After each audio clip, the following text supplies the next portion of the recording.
Hi, I'm Steve Clemons, and I have a couple of questions. After a day of really unprecedented violence and chaos at the U.S. Capitol, is American democracy critically fractured?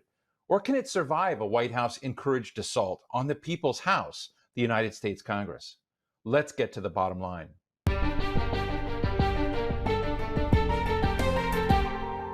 It was supposed to be a day of historic ceremony, a stylized traditional reading aloud of the Electoral College votes of each of America's states and their acceptance in a joint session of Congress.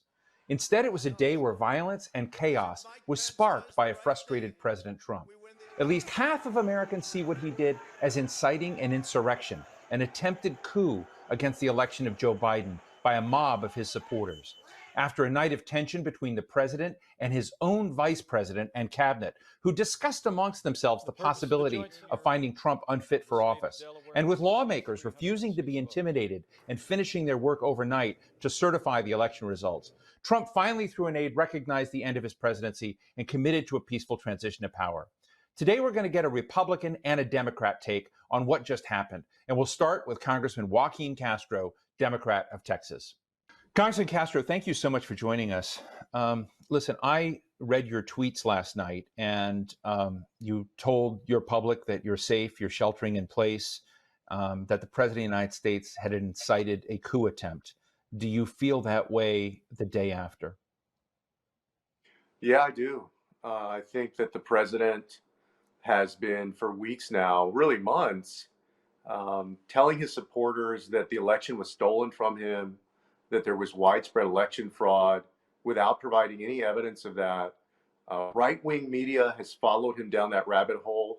And so when they got millions of people to believe that, then those people started putting pressure on Republican and conservative politicians like Ted Cruz and Josh Hawley. And then those guys, because of their own political ambitions, have also stoked the flames in the last few weeks. And the result is what we saw yesterday. It was an insurrection and a takeover, literally, of both chambers of the legislative branch of the United States government, the most powerful and prosperous and most stable democracy, otherwise stable democracy in the world. You know, last night when the process of listening and hearing and reading the votes from each of the states went on, there were objections. There were more than 100 objections in the House of Representatives. A number of the senators who had planned to object actually withdrew those. What is the sense of what's the mood of the room, if you will, with those 100 plus legislators last night that objected to the vote counts in the House? Well, I think it's just people who are denying reality. But there's a reason that they're denying reality. They're denying reality because they're scared of turning on of Donald Trump going after them. They're scared of their primary base going after them. But Steve, I think what's really important is that a lot of that in the House, at least, the culprit is gerrymandering, and that these districts have been drawn in such a way they look like chicken fingers and butterflies and spaceships that a lot of these Republican members and some Democrats also uh, are in a place where all they have to do is satisfy a very hardcore base of people, and they know that there's no repercussion for them denying reality that Joe Biden won the election. And so that's why we saw, I think, so many of them, and some of them are true believers. Some of them, I think, like Louis Gohmert and others, are just true believers. But I think that's what we saw last night. My sense is Mike Pence stood up. He did what was expected of him constitutionally and split this. Is that something we should be applauding? Well, I mean, first of all, I'm glad that the vice president did what he did, that he followed his constitutional duties. But I'm left thinking that that's the bare minimum that you can expect in a democracy. That's what somebody is supposed to do. So I'm glad that he did it. I'm encouraged that the person who's in the office of the vice presidency is following the Constitution. But it's also a very low bar for our democracy. Um, and I think what was striking also about yesterday, you talk about uh, who's in charge of government. The decision to send out the National Guard, apparently, at least based on reporting, was not done in consultation with the President of the United States. It was done at the direction of the Vice President, even though you had a sitting fully active president of the United States government basically went around Donald Trump, went around the president of the United States, and got the permission from the vice president. That to me is remarkable. If the protesters had been black and brown and white and had penetrated the doors of the United States Capitol. I've been in them so many times. You go through, magnometers. You go through, to be screened. We saw this unfolding. We worried that there might be people with guns. There might be that they were not. I guess my question is, we saw a crowd of Trump supporters, largely, mostly white Americans. What is your comment to that? Well, first of all, it was tragic. It was not only chaotic and outrageous, but it was also a tragic day. A woman lost her life who got shot, was shot and killed by security at the U.S. Capitol because she was trying to penetrate, I believe, where the senators were. Perhaps it was the representatives. And then, as I understand, 3 other people died for health reasons, medical complications. But I can't help but all of us as Americans, we saw how protesters were treated out in the streets of our country and cities throughout our country, and the force that was used against them, and the tear gassing right away, and compare that to what we saw yesterday. Yeah, I don't think a reasonable, fair person could conclude that the treatment of those two groups of people, the Black Lives Matter protesters and the protesters, really yesterday, people that were engaged in insurrection, that they've been treated the same. The Washington Post has come out, its editorial board, and said that the president should be removed from office immediately. Are there any credible efforts right now underway that could have bipartisan support in both chambers to remove the president of the United States immediately? Well, the challenge there is that you either impeach the president, which involves a legislative action, which I would support, even though he's only got 13 days to go, or you're relying on the vice president and the cabinet to remove the president by the 25th Amendment, which I would also support. And I saw today Adam Kinzinger, a Republican from New Jersey, has come out in support of that as well.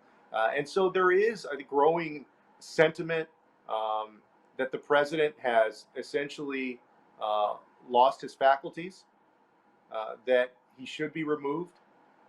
To be honest with you, Steve, I don't know whether within 13 days that's actually going to develop into an action where he is removed. If this was 2 months ago, 3 months ago, I would be more confident that the answer is yes. But we've got 13 days, and I'm sure there's some people that just want to wait it out. Congressman Castro, yesterday we saw Josh Hawley, the senator from Missouri, walk near the protesters, his arm raised like this, saying, "Go, go, go." Should there be consequences for Senator Hawley, for Senator Cruz, for egging on elements of this insurrection? Yes, I think both of them should resign from the United States Senate. I don't believe that they deserve to represent Texas and Missouri. And we should also consider censuring them for their actions. So does censorship require, does it create any consequence other than a slap on the wrist? I mean, I hear, your encouragement of them to resign, but that requires an act by themselves. What would be a consequence that does not require them to stand up at this moment? Yeah, I mean, the Senate, both of them in the United States Senate, the U.S. senators within that body would have to take action against them, for there to be a consequence against them. I said yesterday that on the Senate floor, they should be asked to resign by somebody else in the United States Senate. And we'll see if any action is taken over there.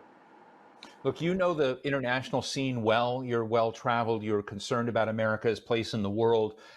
What do you think we do at this moment when America has been one of the places in the world to kind of guide and tell other countries how to manage their democracies? Jeanne Shaheen last night was talking about trying to encourage the former president of Georgia to step down at the end of his term, along with Senator Jim Risch. It was a bipartisan effort saying, the peaceful transfer of power is part of democracies. What story does America have to tell now? That's a great question. And to be honest with you, I think it's going to take us some time to repair this. I think the country, the world, looked at America yesterday and saw what they usually see when we look over at faraway places and see people storming government buildings and wonder why these people can't get their act together and why there's such social disorder and wonder how the rule of law has broken down. And you're right, America does lead by example in many ways. And so the first thing is we've got to make sure that we have a smooth inauguration on January 20th, that Joe Biden and Kamala Harris are inaugurated, and we have a president who can lead us out of this darkness and make us a leader among nations again. I need to ask you an unfair question. You are very close to someone who might have led the Democratic ticket, your own brother, twin brother, Julian Castro. I've been thinking about it. If I were in that role, if I were advising someone on how do you push reset for a nation as deeply fractured and fragmented as it seems to be right now, if your brother was out there, and Joe Biden is there now, and Kamala Harris, and you know them both well, what do you advise them to do in terms of bringing the country together and pushing, the proverbial reset button? That is a great question, and it's a mountainous question at this point. Um, I think that first we need everybody to advocate for peace, whatever their politics are, for calm. We need to get back to respecting the rule of law. And then Joe Biden has indicated that he's willing to work with Republicans on different issues where Democrats and Republicans can find common ground. You're going to see him pursue that. He has started also by appointing very experienced and reasonable people to the cabinet, and so he's appointing a professional government who is going to work across the aisle where they can.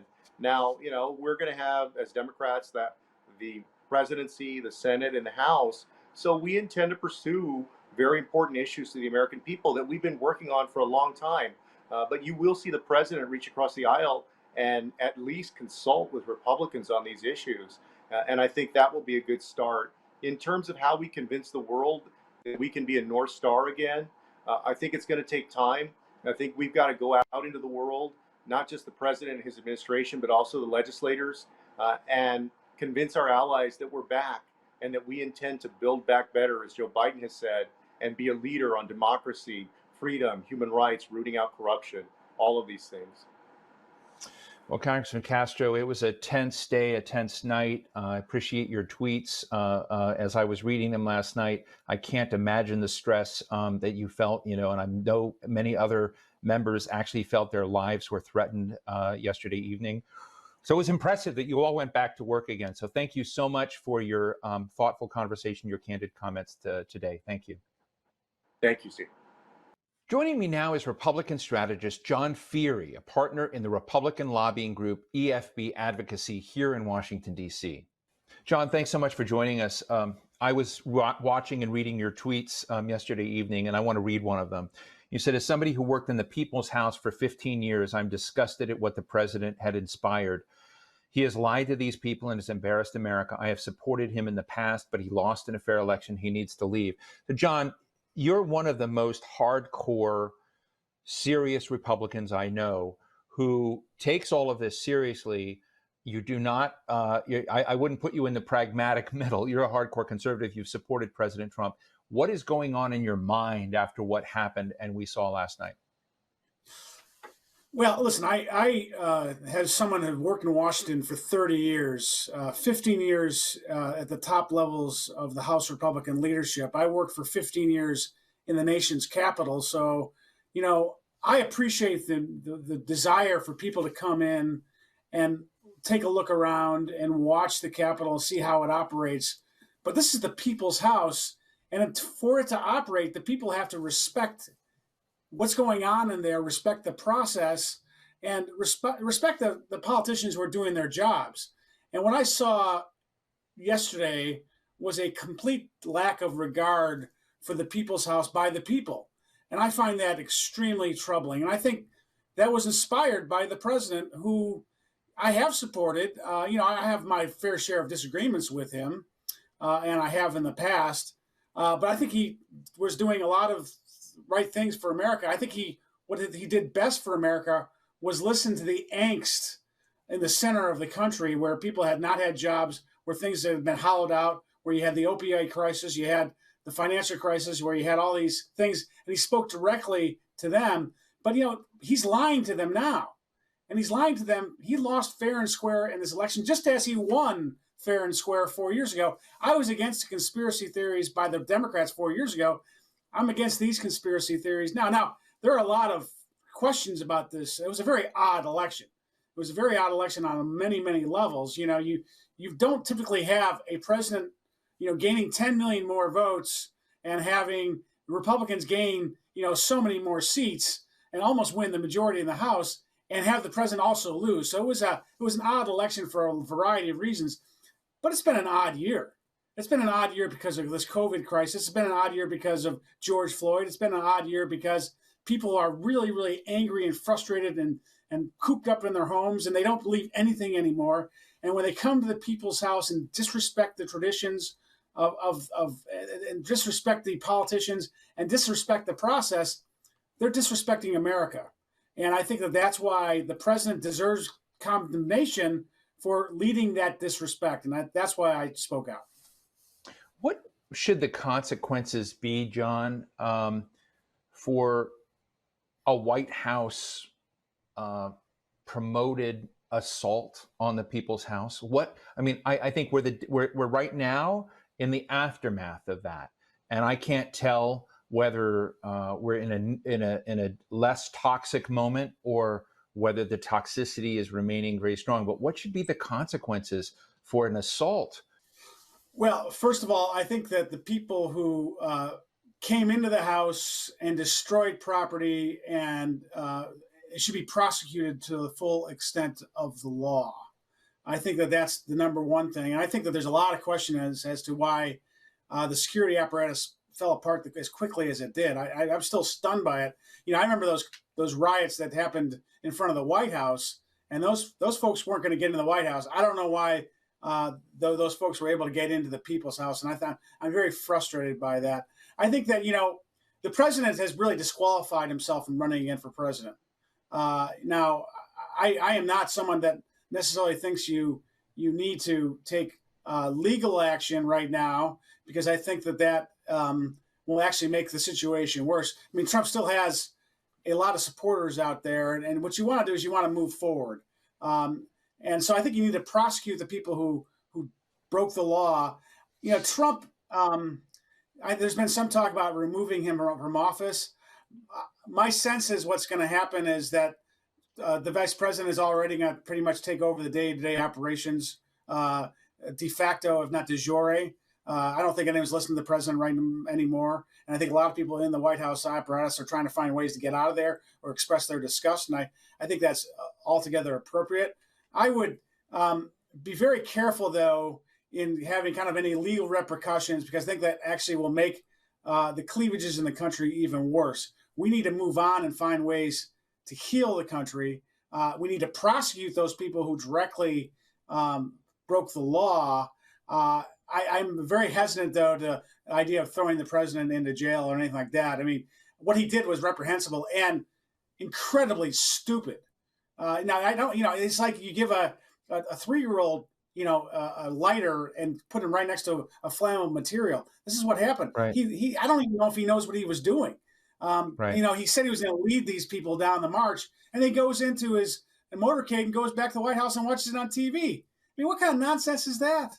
I mean, this is the thing, and the thing that's frustrating for me is I've been supportive of this president because I think he won the election fair and square, and he was representing a group of people I care very, very much about, which is the forgotten Americans who feel like they are not getting what they want out of the representative democracy. And I think he spoke to them. But now he's betrayed them, and in a way that is just not what America is all about. Right. And I condemn what he said and has done in no uncertain terms. But I'd be very careful about making the situation worse. When you look at Josh Hawley walking along, Senator Josh Hawley walking along and giving, a big, hey, go get him to the protesters around the Senate versus other Republican senators last night being applauded on the floor by Democrats and Republicans for saying we have to stop this divide. Where does the Republican Party go? Does it expel QAnon types? Does it keep them in the tent? You are part of the architecture of republicanism. Are you worried about the health of the party? Can the good parts of the party reclaim it? Well, listen, I think the party exists not necessarily because of the leaders, but because of the followers.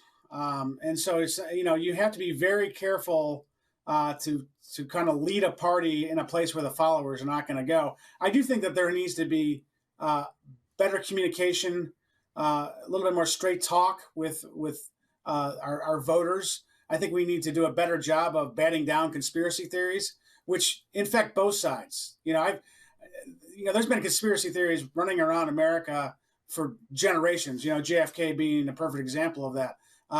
But we are kind of in this point now where conspiracy theories are completely paralyzing our ability to govern and work in a democracy. And I think that is something that the Republicans need to confront head on. I think that, Trump has been very, very good at establishing a sense of outsiderness and the idea that the political establishment needs to be blown up. He's leaving the stage now, and he's not going to be coming back. So I think this gives the Republicans an opportunity to go back to what their core principles are, but understanding that they have to speak to those populists out there who are not necessarily in favor of globalization, are not necessarily in favor of giving all their money to the C-suite, and not really all that happy with corporate America is doing so much better than the small businesses of this country. So I think that there's a big discussion that has to happen. That discussion happens every time that Republicans lose an election, and I think it's important to have that election, that discussion. Now, that being said, I don't think that this is going to cause irreparable damage to the party. I think the party has changed. I think Trump has changed it, but that doesn't necessarily mean that Trump is going to continue to lead the party. And right now, I think he's completely disqualified himself from doing that. Let me just ask just real quickly as we wrap up, John, you talk about the American who's been left behind, who's been demeaned. I remember interviewing Joe Biden, who had said his party had become a party of snobs. And he said that in 2016. Do you think there's an opportunity where Joe Biden can talk to those Americans that you're worried about, that there can be a reset in this country? It may not be kumbaya, but at least get everybody to realize they're on the same boat. Well, I think that's one of Joe Biden's, greatest strengths is he speaks directly to those people. He has throughout his political career. That's why President Obama put him on the ticket for 8 years. And I think that the question is, can he do more than speak to those people? Can he actually do something for them? And I think that remains to be seen. I think he's right. The Democratic Party has turned into an elite party. The Republican Party is becoming a working class party. And the challenge for the Republicans is to expand the base from white working class to all working class. And you saw some examples of that, not only with President Trump doing better, but also with different folks who, from a wide variety of backgrounds, who won as Republicans. So, listen, I think Biden can speak to it, but will he be able to do anything because his party has become very elitist and very corporate? I think that the Republican challenge is to establish itself as the working class party. Well, John Feehery, a Republican political strategist and advisor, really grateful to you for your candid thoughts today at this important time. Thanks for joining us. Thanks, Steve. So what's the bottom line? This week's events in Washington should have been expected. They're the result of years of President Trump accusing his rivals of cheating, of labeling the entire voting system as fraudulent, of demeaning people who don't align with him, of bullying, name-calling, and making everything about himself. His claims of voting fraud have been baseless, thrown out by court after court, by judges appointed by President Trump. Now he's become America's main purveyor of conspiracy theories, and many of his followers believe they're true. He told them to go out and stop the steal of his election, and that is why they went to the United States Capitol to do that. Whether he admits it or not, Trump crafted this physical and violent assault on American democracy. But despite all of Trump's efforts, America is still a country of institutions. The chambers of Congress were damaged, and a lot of congressional members had their offices ransacked. But they went back and they did their job. Vice President Mike Pence did his constitutional duty, infuriating his boss. And Americans watched as Democrats and Republicans applauded each other as they stood together against those who tried to stop the count. January 6th will go down in history possibly as the day that Americans began to realize how fragile their democracy can be. And that's the bottom line.